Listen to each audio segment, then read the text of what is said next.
society stuff. I think some of it is absolutely, the public service reform bit, I think, is really strong and good for us. Then finally, you'll have seen the rights, the new rights in the Localism bill, the right to buy, the right to challenge.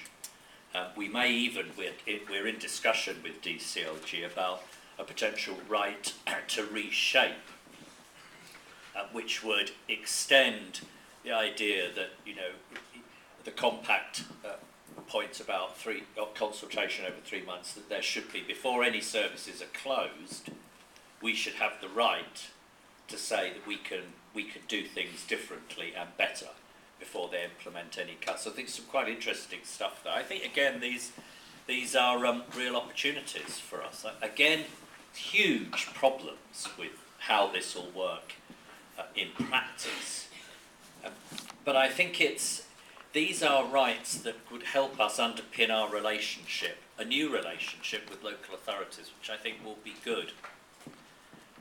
And to back this up, you'll have seen that the government have now announced their plans for a big society bank. This is what Labour called the Social Investment Bank.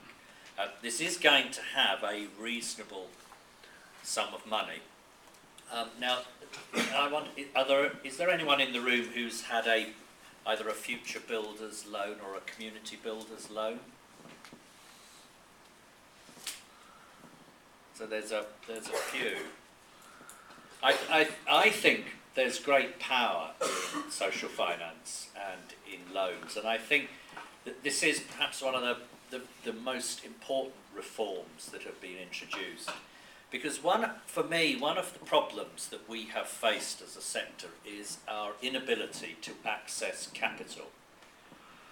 So if we're wanting to build, we have to fundraise, and until we've fundraised and got the money, we can't actually put new services in place. And the power of loans has been demonstrated by just how successful the Future Builders programme was before it was mistakenly closed by the government. And actually, when that programme closed, the programme was running at £90 million a month in applications, so it shows the demand there. And I think if the bank does get going, and they're talking about it having potentially in about a year sort of 400, 600 million, I think if that money can be levered to get more money from the banks and getting the banks to actually start thinking about loaning to our sector, that's a real support in terms of what we need to do to deliver more public services. So if you're involved in the work programme, for example, you know the issues around payment by results, the issues around cash flow, and all of that. So those are the three opportunities that are opening up. And I want to now finish by talking about the three challenges to us as a sector, because I think there are challenges to us. And I think one of the things about our sector is that in times of real crisis, and I suspect this is a crisis, the biggest crisis we have faced for a decade or so, then we can rise to the challenge. But there are things we need to do. And the first is what I would term mergers. Now, the traditional form of merger is, where two organisations come together and become one.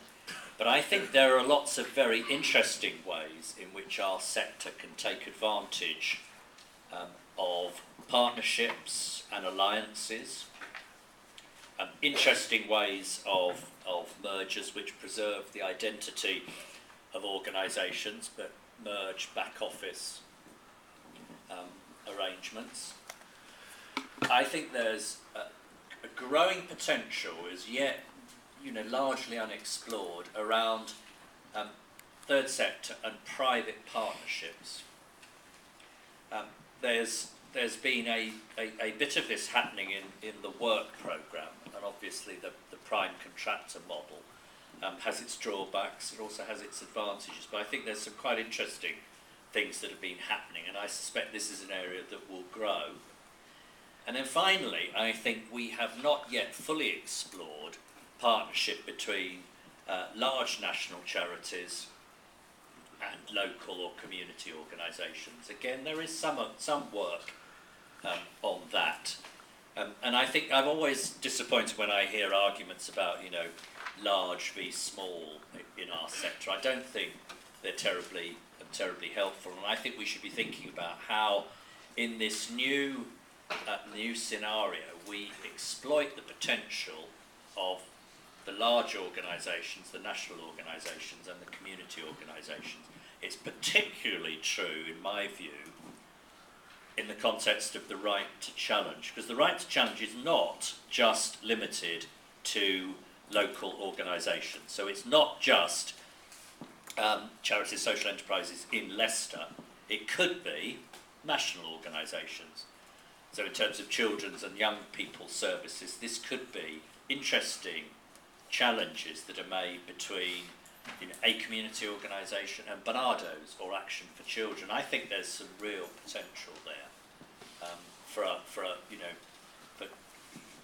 the strengths of both organisations being pitted to make that challenge, and then obviously to win the tender. That's the first point. The second is, at a time of funding crisis, we need to think out of the box more innovatively about what we do. I think that's one of the strengths that we have, different ways of delivery. Making the proposals to Leicester City Council, to the County Council, to other state organisations about how we could do things differently. We should be knocking at the door of councils, we should be knocking at the door of the GP commissioners and saying, this is what we do, this is what we could do with you and for you. And that's what we need to be doing now. No reason why we can't do that, and we should be really taking the initiative. So whatever the problems and issues are around GP commissioning, it's going to happen. It's happening in some areas from the 1st of April. We should be in there talking to GPs about what we can do, particularly on the public health front.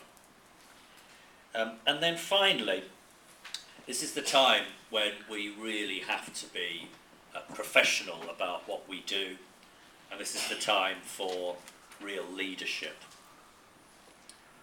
When times are tough, that's when the chief executives, the directors of organisations, the chairs of trustees are really challenged.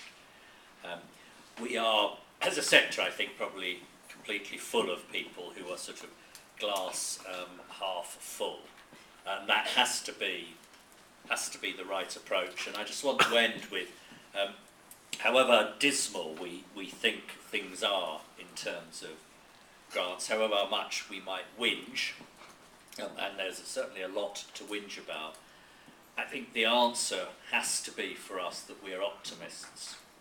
There's a lovely expression about the difference between pessimists and optimists, is when the weather gets rough and the wind changes, it looks as though it's going to rain. The pessimist pulls out the umbrella and the raincoat, but the optimist gets the boat ready and the sails unfurled, ready to take advantage of the wind. So we are the sort of taking advantage of the wind people, even though it is bloody raining. Thank you.